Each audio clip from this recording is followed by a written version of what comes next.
I grew up in Perth in the late 60s, 70s onwards, where our history, our culture was made invisible.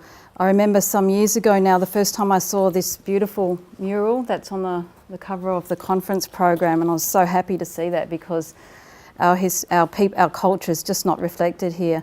There's been resistance all along. My great-grandmother, Ethel Woyung McGlade, who actively avoided white authorities by living away from everyone in the Quaylap bush with her husband, Jim McGlade.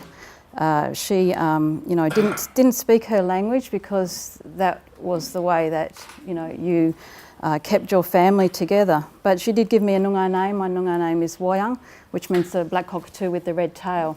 And we've been seeing a lot of the black cockatoos with the red tails coming around Perth recently as well, around Vic Park, which is really unusual because that's not really where they are. And it's a little bit frightening too. I think it's their habitat is being destroyed, and I will know more about that. My sister was given the name Yetang and my brother was given the name Mindum. And the only other Mindum that I've heard of, or Mindup, was one of the few Aboriginal men that first escaped from Wodjamuk, where they were incarcerated from here. And they all went, I think the men, they were all chained at the time, and one of them didn't survive. But these are the stories that we still don't hear about here. My mother, someone mentioned the protest down at the Old Swan Brewery, Guninanup. My mother was one of the protesters and I used to go there as well. She camped the whole winter down there. We're still here resisting and fighting. One of my first cases as a human rights lawyer was against a senator named Ross Lightfoot, who said Aboriginal people are the lowest colour in the civilisation spectrum and we shouldn't teach Aboriginal history or culture to school children. And that case took me 5 years till I eventually proved him wrong, but it was a hollow win in a sense that he just got a slap on the hands. So I'm here as someone trained in human rights law, and I would just told Todd that I would like to give you some background about the treaty claims in recent political history. So we know its well-established treaty was the lawful manner in which the colonising powers acquired the territories of Indigenous people, but Australia was colonised without a treaty on the basis of this legal fiction of terra nullius. This doctrine justified the acquisition of land that was not occupied by sovereign powers, but as the UN Court of Justice made clear in the Western Sahara case of 1975, land that was occupied by Indigenous people could not be claimed under terra nullius. This case law established that it was wrong for Australia to have been regarded as terra nullius and open to acquisition by occupation and what was purported peaceful settlement.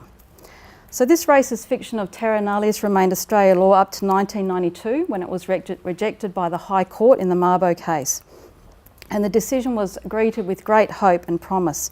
The late Aboriginal sovereignty leader Kevin Gilbert stated Mabo was the turning point for justice for Aboriginal people and indeed the turning point to lay the firm foundation and a vision for the whole country.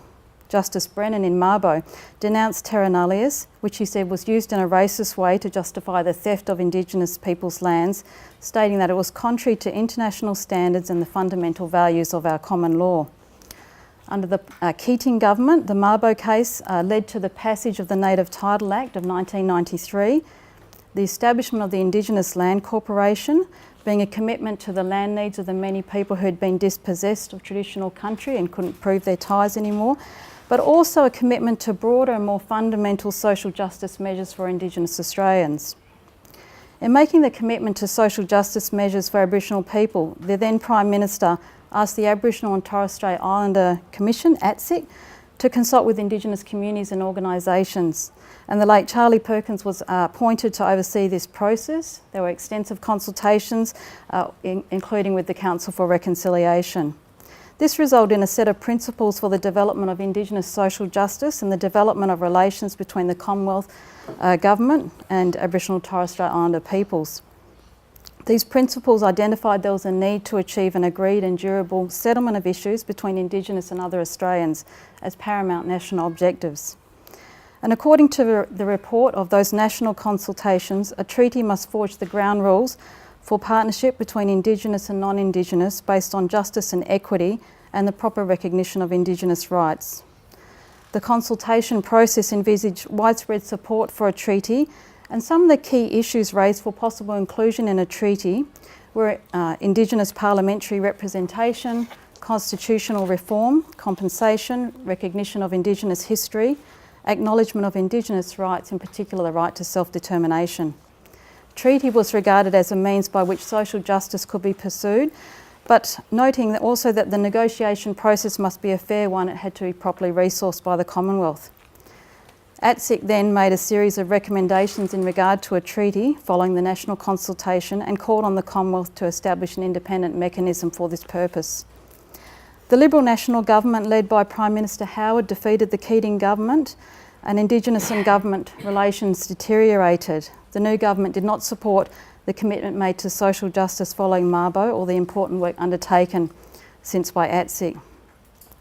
When I first went to work for ATSIC in 2001, treaty had remained a priority on the Indigenous rights agenda, including by way of national treaty meetings, the establishment of a treaty think tank with our leaders, and the publication of the book Treaty Let's Get It Right, which we commissioned.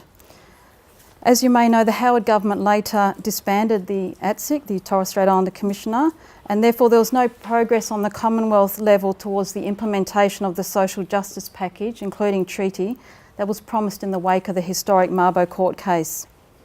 Instead, later, the Commonwealth adopted commitments known as Closing the Gap, which basically involve addressing Indigenous disadvantage in the area of health, education and employment. But this strategy does not incorporate a rights-based approach, although it does refer to the importance of the Commonwealth working with Indigenous communities and includes other measures such as the establishment of an Indigenous advisory in the Cabinet. And how well, we might ask, is the Commonwealth progressing under this approach?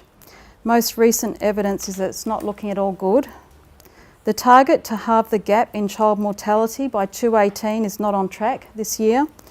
The target to close the gap in life expectancy by 2031 is not on track.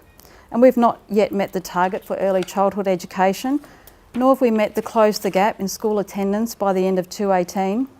The target to halve the gap in reading and numeracy for Indigenous students by 2018 is not on track. The target to halve the gap in employment by 2018 is not on track, and we did manage to meet one target, being the target to halve the gap in Year 12 attainment by 2020, but for remote Indigenous youth, that's not actually the case. While there have been growing calls to widen the Closing the Gap targets to also include Aboriginal child removal and incarceration, which are also increasing and becoming more severe, lack of progress towards the established targets provides no basis for any optimism in this regard.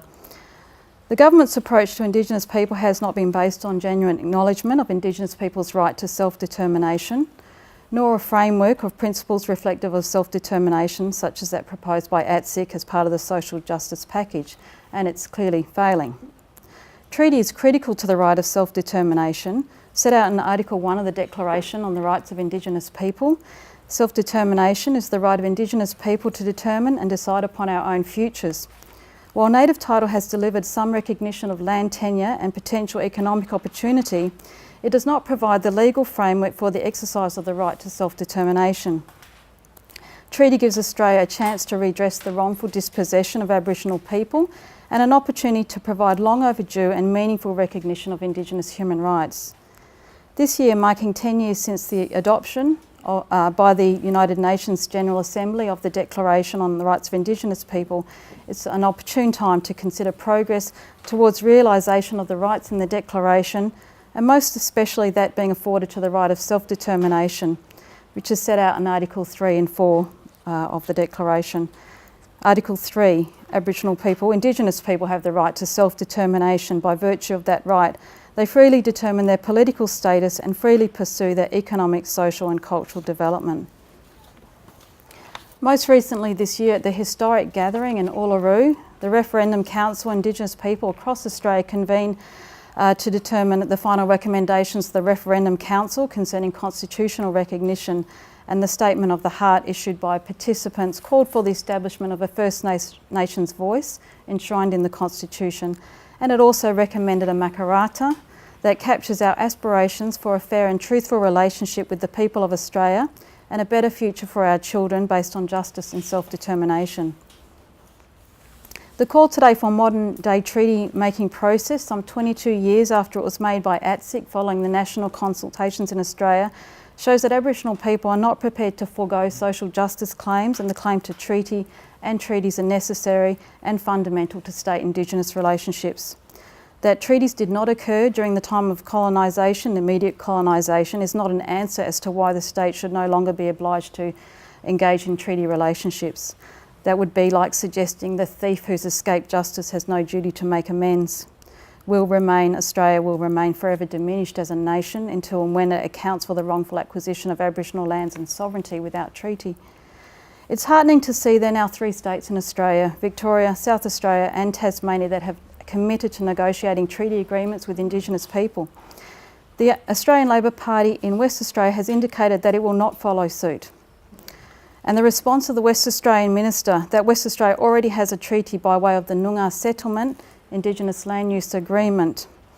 The Noongar Settlement is an economic package based on state extinguishment of Aboriginal title to land, and it does not address Indigenous aspirations for self-determination in areas that are critical to our future well-being and survival, in particular this escalating level of Aboriginal child removal and incarceration.